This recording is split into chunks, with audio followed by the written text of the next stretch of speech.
الحمد لله وكفى وسلام على عباده الذين اصطفى وعلى آله وأصحابه أجمعين. قال النبي صلى الله عليه وسلم: المؤمن القوي خير من المؤمن الضعيف، او كما قال علیہ الصلاۃ والسلام. معزز سامعین کرام،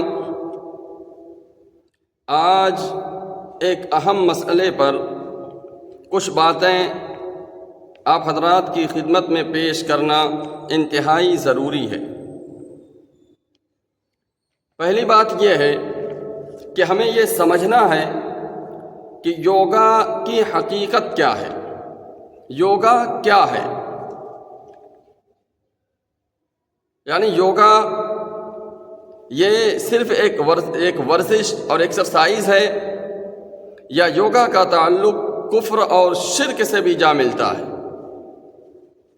کیونکہ آج بہت سارے مسلمان ایسے ہیں جو میڈیا کے وجہ سے طرح طرح کے جو پروپیگنڈے ان کے سامنے کیے گئے اور طرح طرح کی جو باتیں کی گئی، اس کی وجہ سے بہت سارے مسلمانوں نے آہستہ آہستہ یہ قبول کرنا شروع کر دیا کہ یوگا صرف ایک ورزش ہے. یوگا صرف ایک ورزش ہے. اور اس سے بھی آگے کی بات یہ ہے کہ جو نام نہاد سو کال اسلامی اسکالر بنے ہوئے ہیں، ان کی طرف سے بار بار یہ بات کہی جاتی ہے کہ یوگا جو ہے یہ صرف ایک ورزش ہے اور اس کے علاوہ کچھ نہیں. تو ہمیں یہ سمجھنا ہے کہ یوگا کیا ہے، اس کی حقیقت کیا ہے. ایک ورزش ہے یا ایک شرکیہ عمل ہے؟ یوگا کی حقیقت سمجھنے سے پہلے ہمیں نبی پاک صلی اللہ علیہ وسلم کا ایک خاص جو عمل ہے، یعنی آپ کی ایک خاص جو صفت ہے، ایک خاص جو طریقہ ہے، وہ سمجھنا ضروری ہے. نبی پاک صلی اللہ علیہ وسلم نے کفر اور شرک کا جو مسئلہ ہے، اس کی ایسی وضاحت کر دی ہے کہ ادنا سا بھی اس کے اندر کوئی گرد و غبار نہیں ہے، ہر آدمی اس کو سمجھ سکتا ہے. چنانچہ اسی وجہ سے نبی پاک صلی اللہ علیہ وسلم نے، یعنی شرک کی حساسیت کی وجہ سے، شرک کتنی بری چیز ہے اس کو بالکل کلیئر کر دینے کی وجہ سے، صاف کر دینے کے لیے نبی پاک صلی اللہ علیہ وسلم نے یہ عمل اختیار کیا کہ شرک اور کفر سے بھی اپنی امت کو بچایا. لیکن ساتھ ہی ساتھ ان تمام چیزوں سے بھی روکا، یعنی وہ ساری کھڑکیاں، وہ سارے سوراخ جہاں سے شرک آ سکتا ہو، اس کو بھی آپ نے بند فرمایا.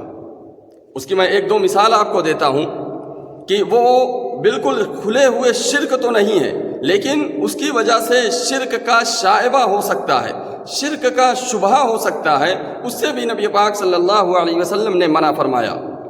سب سے پہلی مثال میں آپ کو دیتا ہوں نماز جنازہ. نماز جنازہ جو ہے، اس کے اندر رکوع اور سجدہ نہیں ہے. اس کی حقیقت، اس کی وجہ کیا ہے، اس کی حکمت کیا ہے، اس کے بارے میں یہی بیان کیا گیا ہے، یہی لکھا ہوا ہے کہ رکوع اور سجدہ نماز جنازہ میں اس وجہ سے نہیں رکھا گیا کیونکہ جنازے کے اندر میت سامنے پڑی ہوتی ہے. اب اگر مسلمان سامنے میت رکھ کر کے رکوع اور سجدہ کریں گے تو ہو سکتا ہے کچھ دیکھنے والے جنہیں اسلام کی پوری تعلیمات کے بارے میں معلوم نہیں ہے، وہ یہ سمجھنے لگیں کہ مسلمان بھی اللہ کے علاوہ کچھ اور چیز کی بھی پوجا کرتے ہیں. یہ ادنا سا ان کے اندر خیال آ سکتا ہے. اس خیال سے بچانے کے لیے نبی پاک صلی اللہ علیہ وسلم نے فرمایا کہ رکوع اور سجدہ نماز جنازہ کے اندر نہیں ہے. دوسرا مسئلہ، سورج کے نکلتے ہوئے اور سورج کے ڈوبتے ہوئے، ان دونوں اوقات میں نماز پڑھنا منع کیا گیا. اس سے نبی پاک صلی اللہ علیہ وسلم نے منع فرمایا. اس منع کرنے کی حکمت بھی کیا ہے، اس کے بارے میں بھی یہی لکھا ہے کیونکہ جس وقت سورج نکلتا ہے اور جس وقت سورج ڈوبتا ہے، ان دونوں اوقات میں دنیا کی مختلف جو قومیں ہیں، بہت سی ایسی قوم ہیں جو سورج کو اپنا خدا مانتی ہیں کسی نہ کسی درجے میں، انہی دونوں اوقات میں وہ سورج کی پوجا کرتی ہیں۔ جب سورج نکلتا ہے تب اس کی پوجا کرتی ہیں، جب سورج ڈوبتا ہے اس وقت بھی اس کی پوجا کرتے ہیں، اس کی عبادت کرتے ہیں۔ تو ان دونوں اوقات میں جو نماز سے منع کیا گیا اس کی وجہ بھی یہی ہے کہ اگر اس وقت مسلمان نماز پڑھیں گے تو ہو سکتا ہے کچھ دیکھنے والے یہ سمجھیں کہ یہ مسلمان بھی یہ سورج کو اپنا خدا مانتے ہیں، اس وجہ سے یہ بھی انہی کی پوجا کر رہے ہیں۔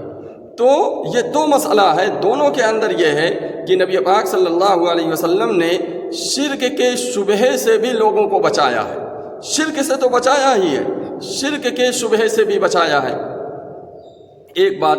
دوسری بات، بہت سارے ایسے مسلمان ہیں جو یہ کہتے ہیں کہ ٹھیک ہے ہم یہ مان لیتے ہیں کہ یوگا ایک بری چیز ہے، مسئلے کی روح سے وہ ناجائز ہے، لیکن اس سے ہمیں ایک فائدہ تو حاصل ہوتا ہے۔ آج بہت زیادہ بیماریاں ہیں، مسلمان بھی بہت زیادہ بیمار ہیں، تو اگر ہم اس کو اپنا لیتے ہیں تو اس کی وجہ سے ہمارے اندر سے بھی بیماریاں کم ہو سکتی ہیں۔ یعنی ایک بری چیز ہے، اس بری چیز کے ذریعے ہمیں جو چیز حاصل ہوگی وہ اچھی ہوگی۔ یعنی غلط راستے سے اچھی چیز حاصل کرنا، غلط راستے سے صحیح منزل تک پہنچنا، اس سے بھی نبی پاک صلی اللہ علیہ وسلم نے منع فرمایا۔ نبی پاک صلی اللہ علیہ وسلم نے فرمایا کہ راستہ بھی صحیح ہونا چاہیے اور منزل بھی صحیح ہونی چاہیے۔ آپ کی تعلیم کا خلاصہ یہ ہے۔ اس کی ایک میں مثال دے دیتا ہوں، پھر آگے یوگا کی بات انشاءاللہ آپ کے سامنے رکھی جائے گی کہ زمانہ جاہلیت کے اندر یہ خیال لوگوں کے دلوں کے اندر تھا کہ جو سورج گرہن ہوتا ہے، سورج گرہن اور چاند گرہن جو ہوتا ہے وہ کسی بڑی شخصیت کے دنیا سے جانے کی علامت ہوتا ہے۔ یعنی دنیا سے کوئی بڑی شخصیت ہو، اس کا انتقال ہو جائے تو اس کی وجہ سے سورج اور چاند گرہن لگتا ہے۔ چنانچہ نبی پاک صلی اللہ علیہ وسلم کے بیٹے حضرت ابراہیم کا جب انتقال ہوا اسی وقت سورج گرہن بھی لگا، لیکن اور لوگوں کے اندر یہ مشہور بھی ہونے لگا کہ کیونکہ محمد کے بیٹے ابراہیم کا انتقال ہوا ہے اس کی وجہ سے سورج گرہن لگا ہے۔ اب لوگوں کے دلوں کے اندر جو آپ کے مخالفین تھے ان کے دلوں کے اندر آہستہ آہستہ تھوڑا تھوڑا آپ کی عصمت بھی آنے لگی کہ آپ ایک بڑی شخصیت ہیں، کیونکہ ان کا پہلے سے یہ عقیدہ تھا۔ نبی پاک صلی اللہ علیہ وسلم کو جیسے ہی یہ بات معلوم ہوئی فوراً آپ نے اس کی تردید کی، فوراً آپ نے صحابہ کو جمع کیا اور فرمایا کہ یہ سورج اور چاند گرہن جو ہوتا ہے یہ کسی بڑی شخصیت کے دنیا سے جانے سے نہیں ہوتا، بلکہ یہ اللہ کی ایک نشانیاں ہیں۔ اللہ جب چاہتا ہے تو وہ اس طریقے سے ہو جاتا ہے، اس کا کسی شخصیت سے کوئی تعلق نہیں۔ حالانکہ آپ یہ سوچ سکتے تھے کہ سارے کے سارے مکہ کے لوگ میرے مخالف ہیں، آج وہ مجھ سے قریب ہو رہے ہیں، اگر وہ مجھ سے قریب ہو رہے ہیں تو میں ایک غلط راستے سے وہ مجھ تک اگر آ رہے ہیں تو میں آہستہ آہستہ ان کے ان نظریات کو بدل دوں گا اور پھر اپنے سے قریب کر کے اچھی چیزیں یعنی اسلام کی ساری باتیں ان کو سمجھا دوں گا۔ لیکن آپ نے اس کو بھی برداشت نہیں کیا کہ ایک غلط راستے سے میں صحیح منزل تک پہنچوں، فوراً آپ نے اس کی تردید فرمائی۔ تو اس سے معلوم یہ ہوتا ہے کہ ہمارے لیے ضروری یہ ہے کہ ہم راستہ بھی صحیح چنیں، اس سے جو حاصل ہونے والی چیز ہو وہ بھی صحیح ہو، دونوں چیزوں کا صحیح ہونا ضروری ہے۔ بہرحال یہ تو چند مثالیں یہ تھیں کہ نبی پاک صلی اللہ علیہ وسلم نے ہمیں شرک سے بھی بچایا ہے اور شرک کے شائبے اور شبہے سے بھی بچایا ہے۔ اب آ جائیے ہم یوگا پر کچھ وضاحت کر دیتے ہیں کہ یوگا جو ہے جیسا کہا جاتا ہے کہ یہ ورزش ہے، صرف ورزش نہیں ہے بلکہ یہ آرین اور برہمن سماج جو ہے وہ اس کے رسم و رواج جو ہیں اسی کا ایک خلاصہ، اسی کی ایک شکل ہے۔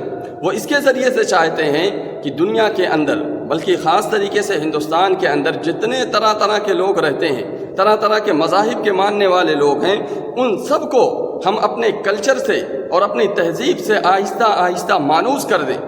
اور کیونکہ ان کے سامنے ان تمام چیزوں کی تردید کرنے والے اگر کوئی ہیں تو وہ مسلمان ہیں، اس وجہ سے وہ سب سے زیادہ مخالفت مسلمانوں کی کرنا شروع کر دیتے ہیں کہ یہ ہماری تہذیب کو اور ہمارے کلچر کو قبول کرنے کے لیے کیوں تیار نہیں۔ تو ہمیں یہ سمجھنا ہے کہ یوگا جو ہے یہ صرف اور صرف خالص شرکیہ عمل ہے، خالص شرکیہ عمل ہے، اس کے اندر کوئی شبہ نہیں ہے۔ ہاں بہت سارے اعمال ہوتے ہیں، بہت ساری عبادات ہوتی ہیں، اس سے کچھ فائدہ بھی ہمیں حاصل ہو سکتا ہے، لیکن بہت تھوڑے سے فائدے کے لیے ہم شرک اور کفر اپنا لیں، شرکیہ اور کفریہ اعمال کرنے لگیں، یہ ہمارے لیے بالکل بھی قابل قبول نہیں ہونا چاہیے۔ یوگا کی حقیقت کیا ہے؟ یوگا کی حقیقت کیا ہے؟ اس کے بارے میں مفتی حبیب الرحمان صاحب جو دارالعلوم کے صدر مفتی ہیں، انہوں نے اس کے ناجائز ہونے کا فتویٰ بھی دیا اور فرمایا کہ یوگا کی جو حقیقت ہے، یعنی ان کی جو کتابوں کے اندر یوگا کی حقیقت لکھی ہے اس کا خلاصہ انہوں نے پیش کیا ہے۔ وہ فرماتے ہیں کہ یوگا کی جو حقیقت ہے، یوگا کے اندر 5 چیزیں ہیں، یہ 5 چیزیں پائی جائیں گی تو یوگا مانا جائے گا۔ اگر اس کے اندر سے کوئی ایک چیز بھی نکال دی گئی تو پھر یوگا نہیں مانا جائے گا، ان کی کتابوں کے لحاظ سے، ان کے جو مذہبی پیشوا لوگ ہیں، سادھو سنت ہیں، ان کے لحاظ سے۔ اگرچہ ہمارے سامنے وہ کہتے ہیں کہ یہ صرف ایک ورزش ہے، حالانکہ وہ خوب جانتے ہیں کہ یہ صرف ایک ورزش نہیں ہے۔ آپ خود سوچئے کہ اگر صرف ایک ورزش ہے، اگر صرف ایک ورزش ہے تو یہ سارے کے سارے لوگوں کے اوپر تھوپنے کی اور سارے کے سارے لوگوں کو مجبور کرنے کی ضرورت کیا ہے؟ یعنی آپ کو کیا لگتا ہے کہ وہ ہماری صحت کے لیے اتنا زیادہ فکر مند ہیں؟ وہ بھی ایسے لوگ جو اس وقت حکومت میں ہیں، کورونا میں انہوں نے کیا کیا، ویکسین کے ساتھ انہوں نے کیا کیا، یہ ساری چیزیں ہمارے سامنے ہیں۔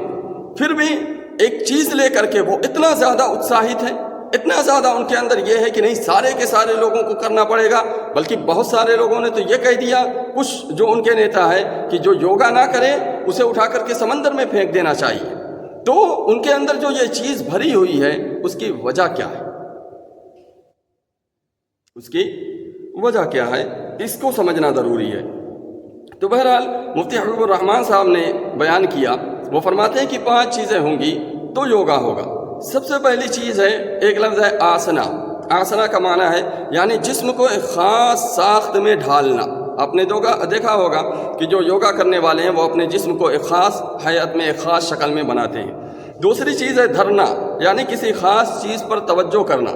تیسری چیز ہے آنکھیں بند کر کے مراقبہ کرنا، جس کو کہا جاتا ہے دھیانا۔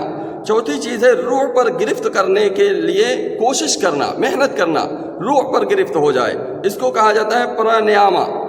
5ویں چیز ہے سورج کی طرف رخ کر کے بیٹھنا، جس کو کہا جاتا ہے سوریہ نمسکار۔ یہ 5 چیزیں یوگا کے اندر یعنی اس کی بنیاد ہے۔ اب وہ لوگ اس کو الگ کر کے اور کہتے ہیں کہ نہیں یہ ایک ورزش ہے، ایک ورزش ہے، یعنی اس کو نام دے رہے ہیں ورزش، اور ان کی کوشش یہ ہے کہ اس کے ذریعے سے ایک کلچر ہمارا جو ہے، ہمارے جو شناخت ہے، ہماری جو علامت ہے وہ دوسروں پر تھوپی جائے، اور ان کی جو شناخت ہے، ان کی جو تہذیب ہے، ان کا جو کلچر ہے اسے ختم کر دیا جائے۔ اللہ تبارک و تعالی ہمیں اس چیز کو سمجھنے اور اسی طریقے سے دیگر شرکیہ اور کفریہ جو اعمال ہیں اس سے بچنے کی توفیق عطا فرمائے۔ وآخر دعوانا ان الحمد للہ رب العالمین۔